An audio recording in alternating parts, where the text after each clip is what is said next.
महाराष्ट्रातील 100 सहकारी कारखाने बंद का पडले? सहकारी 32 बँका अडचणीत का आल्या? सिंचन योजना का रखडल्या होत्या? याचं उत्तर शरद पवार यांनी द्यावे. केंद्रीय गृहमंत्री अमित शहा यांचा सवाल. देशात आणि राज्यात काँग्रेसचे सरकार असताना आणि शरद पवार हे केंद्रीय कृषी मंत्री असताना महाराष्ट्रातील 100 सहकारी साखर कारखाने बंद का पडले? सहकारी 32 बँका अडचणीत का आल्या? त्याचबरोबर टेंबू आणि मैशाळ सिंचन योजना का रखडल्या होत्या? याचं उत्तर अगोदर शरद पवार यांनी द्यावं असा सवाल केंद्रीय गृहमंत्री अमित शहा यांनी उपस्थित केलाय. सांगली जिल्ह्यातील विटा येथे महायुतीचे उमेदवार खासदार संजय काका पाटील यांच्या प्रचार सभेत गृहमंत्री शहा हे बोलत होते. नकली शिवसेनेचे प्रमुख उद्धव ठाकरे हे नव्या वोट बँकेला घाबरत आहेत असं सांगून अमित शहा पुढे म्हणाले, CAA, ट्रिपल तलाक आणि राम मंदिर उभारणी यांसारख्या मुद्द्यावर उद्धव ठाकरे स्पष्टपणे आता बोलू शकत नाही.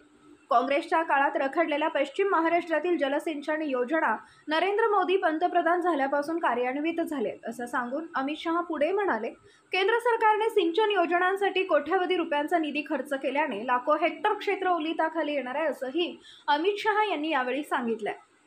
यावेळी केंद्रीय मंत्री रामदास आठवले, केंद्रीय मंत्री भागवत कराड, उमेदवार संजय काका पाटील, पालकमंत्री सुरेश खाडे यांच्यासहित महायुतीतील पदाधिकारी कार्यकर्ते उपस्थित होते.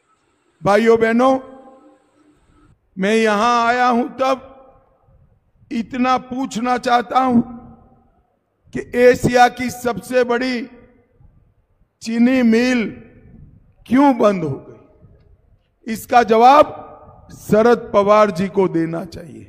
भाइयों बहनों, शरद पवार जी को मैं ये भी पूछना चाहता हूं, टेंबू सिंचाई योजना 98 में काम हुआ था. 1998 में 2014 तक कुछ नहीं हुआ. 14 से 24 में 2109 करोड़ रुपया खर्च हुआ और मोदी सरकार ने इसके लिए 1188 करोड़ रुपया दिया. इससे 2 लाख एकड़ भूमि की सिंचाई होने वाली है. मित्रों, ये काम नरेंद्र मोदी जी ने किया है. मैसाल सिंचाई योजना 65 गांवों के 95,000 एकड़ जमीन को सिंचाई का फायदा मिला और बिजली की आपूर्ति के लिए 200 मेगावाट का सोलर बिजली प्रोजेक्ट भी यहां लाने का काम हमारे संजय काका ने किया. भाई और बहनों, आज मैं यहां आया हूं तब पवार साहब को कोऑपरेटिव मूवमेंट के लिए भी सवाल करना चाहता हूं. आज महाराष्ट्र में 202 चीनी मिलें थी. पवार साहब जवाब दो, क्यों 101 ही बची है?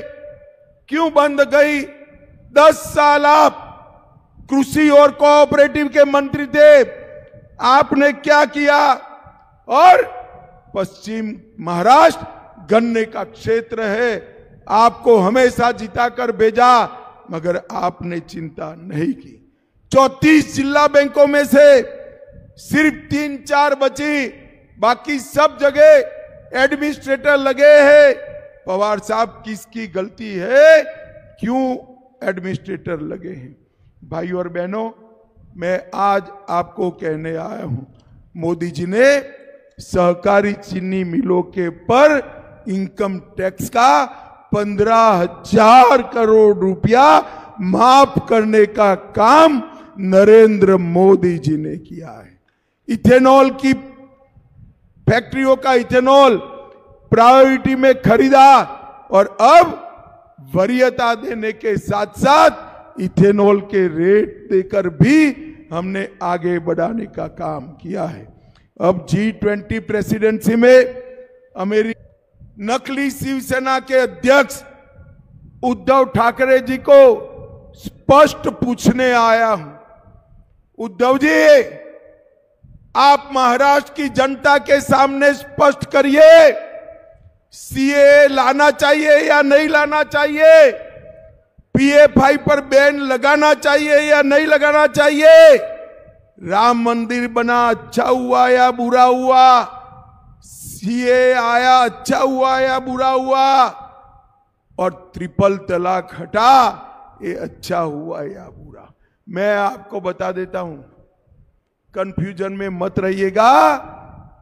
उद्धव जी इसका जवाब नहीं देंगे, क्योंकि उनको अपनी नई वोट बैंक का डर है, नई वोट बैंक का डर।